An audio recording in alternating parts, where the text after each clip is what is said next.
Doctor Morris Bucaille ছিলেন একজন ফরাসি চিকিৎসাবিদ। ডাক্তারি পেশা ছাড়াও তিনি একজন লেখক, তুলনামূলক ধর্মতত্ত্ব গবেষক এবং ফরাসি সোসাইটির একজন সুপরিচিত সদস্য ছিলেন। চিকিৎসা বিজ্ঞান এবং মেডিসিন গবেষণায় অসামান্য অবদানের জন্য ফ্রান্সের পাশাপাশি পৃথিবীর বিভিন্ন দেশে তিনি বেশ সুনাম অর্জন করেছিলেন। মিশরের তৎকালীন প্রেসিডেন্ট আনোয়ার সাদাতের পরিবারের লোকজনও ডক্টর মরিস বুকাইলির কাছে চিকিৎসা নিতেন। 1973 সালে ডক্টর মরিস বুকাইলি সৌদি আরবের সে সময়কার বাদশাহ ফয়সালের পারিবারিক চিকিৎসক হিসেবে নিযুক্ত হয়েছিলেন। তিনি ছিলেন খ্রিস্টান ধর্মের অনুসারী, কিন্তু পরবর্তীতে পবিত্র কোরআনের অখণ্ডনীয় সত্যতায় মুগ্ধ হয়ে তিনি তার ধর্মীয় বিশ্বাস পরিবর্তন করে ইসলামের সুশীতল ছায়াতলে আশ্রয় নেন। মহাগ্রন্থ আল কোরআনের একটি মাত্র আয়াত তার জীবনকে নতুনভাবে পরিবর্তন করে দেয়। আসুন তার খ্রিস্টান থেকে মুসলিম হওয়ার রোমাঞ্চকর কাহিনীটি জেনে নেওয়া যাক।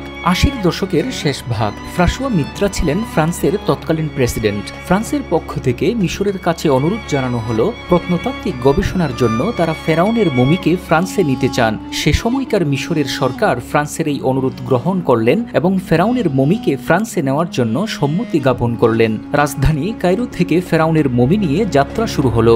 নিজেকে সৃষ্টিকর্তা দাবি করা এককালের শাসক ফেরাউনের মমিকে স্বাগত জানাতে ফ্রান্সের তৎকালীন প্রেসিডেন্ট প্যারিস বিমানবন্দরে উপস্থিত ছিলেন। বিমান থেকে ফেরাউনের মমি নামানোর সময় প্রেসিডেন্ট, মন্ত্রীবর্গ এবং ফ্রান্সের সিনিয়র অফিসারগণ মাথা নিচু করে ফেরাউনকে স্বাগত জানালেন। রাজকীয়ভাবে জমকালো প্যারেডের মাধ্যমে ফেরাউনের লাশকে বরণ করে নেওয়া হয়। আনুষ্ঠানিকতা শেষে ফ্রান্সের প্রত্নতাত্ত্বিক কেন্দ্রের একটি বিশেষ গবেষণাগারে ফেরাউনের মমিকে নিয়ে যাওয়া হয়। হাজার হাজার বছর ধরে অবিকল টিকে থাকা এই মমির পেছনের গোপনীয়তা এবং জটিল রহস্য উদ্ঘাটন করতে অপেক্ষমান ফ্রান্সের সবচেয়ে বিখ্যাত সার্জনগণ। বিশেষজ্ঞ ডাক্তারদের তত্ত্বাবধানে মমির ময়নাতদন্ত ও প্রয়োজনীয় গবেষণা শুরু করলেন। সার্জন প্রফেসর ডক্টর মরিস বুকাইলিকে গবেষক দলের প্রধান হিসেবে নিযুক্ত করা হয়। তিনি প্রথমেই উদ্ঘাটন করতে চাচ্ছিলেন ফেরাউন কিভাবে মারা গেল, এ নিয়ে তিনি ভাবতে শুরু করলেন। অবশেষে দীর্ঘ গবেষণার এক পর্যায়ে ডক্টর মরিস বুকাইলি ফেরাউনের মৃত্যু রহস্য উদ্ঘাটন করলেন। তিনি বুঝতে পারলেন ফেরাউনের শরীরে লবণ অবশিষ্ট ছিল,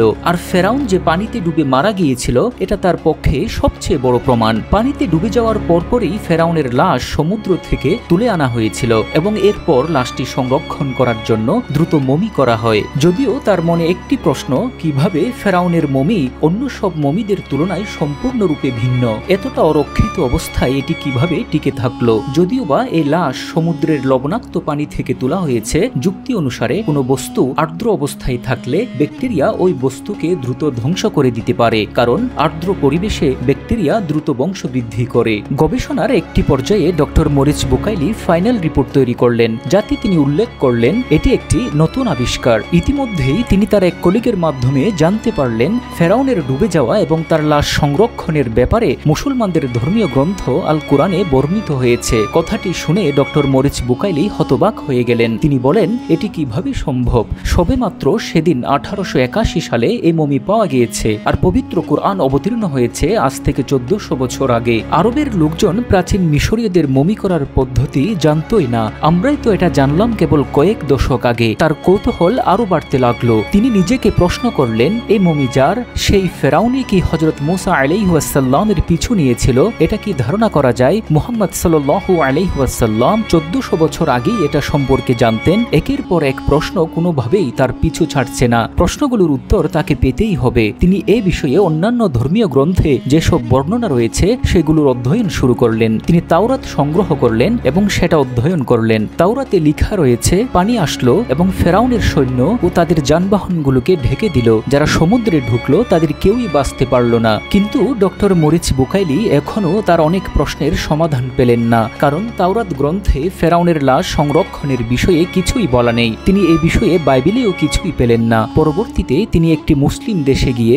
একজন মুসলিম ডাক্তারের সাথে সাক্ষাৎ করেন এবং ফেরাউনের মমি নিয়ে গবেষণার ফলাফল তাকে অভিহিত করেন। এই বিষয়ে পবিত্র কোরআনের কোনো বক্তব্য রয়েছে কিনা তা জানতে চাইলেন। তখন মুসলিম ডাক্তার পবিত্র কোরআনের সংশ্লিষ্ট আয়াতটি ডক্টর মরিস বুকাইলিকে পড়ে শোনালেন। মহান আল্লাহ পবিত্র কোরআনে বলেন, অতএব আজকের দিনে বাঁচিয়ে দিচ্ছি আমি তোমার দেহকে, যাতে তোমার পশ্চাৎবর্তীদের জন্য নিদর্শন হতে পারে, আর নিঃসন্দেহে বহু আমার মহাশক্তির প্রতি লক্ষ্য করে না। সূরা ইউনুস আয়াত 92। পবিত্র কোরআনের এই একটিমাত্র আয়াত শুনে তিনি ইসলামের প্রতি খুবই প্রভাবিত হয়ে পড়েন। সেই মুহূর্তেই তিনি ঘোষণা দিলেন, আমি ইসলামে বিশ্বাস করি, আমি এই পবিত্র কোরআন কুরআনে বিশ্বাস করি। সুবহানাল্লাহ। আলোর পথের পথিক হয়ে ডক্টর মরিস বুকাইলি নিজের দেশ ফ্রান্সে ফিরে গেলেন, সেই পথ যা মানুষকে পরিচয় করিয়ে দেয় স্রষ্টার সাথে। ফ্রান্সে প্রত্যাবর্তনের পর তিনি তার পেশাগত ডাক্তারি প্র্যাকটিস বন্ধ রাখেন। পরবর্তী সুদীর্ঘ 10 বছর পর্যন্ত তিনি আরবি ভাষা অধ্যয়ন করেন এবং আরবি ভাষায় পাণ্ডিত্য লাভ করেন। অতঃপর তিনি পবিত্র কুরআনের বৈজ্ঞানিক আয়াতগুলো নিয়ে গবেষণা শুরু করেন। তিনি তার গবেষণায় এমন একটি আয়াত খুঁজে পান যেটি তার অনেক প্রশ্নের জবাব দেওয়ার জন্য যথেষ্ট। সে আয়াতে মহান আল্লাহ বলেন, এতে মিথ্যার প্রভাব নেই, সামনের দিক থেকেও নেই এবং পেছন দিক থেকেও নেই, এটা প্রজ্ঞাময় প্রশংসিত আল্লাহর পক্ষ থেকে অবতীর্ণ। সূরা হামিম সেজদা আয়াত 42।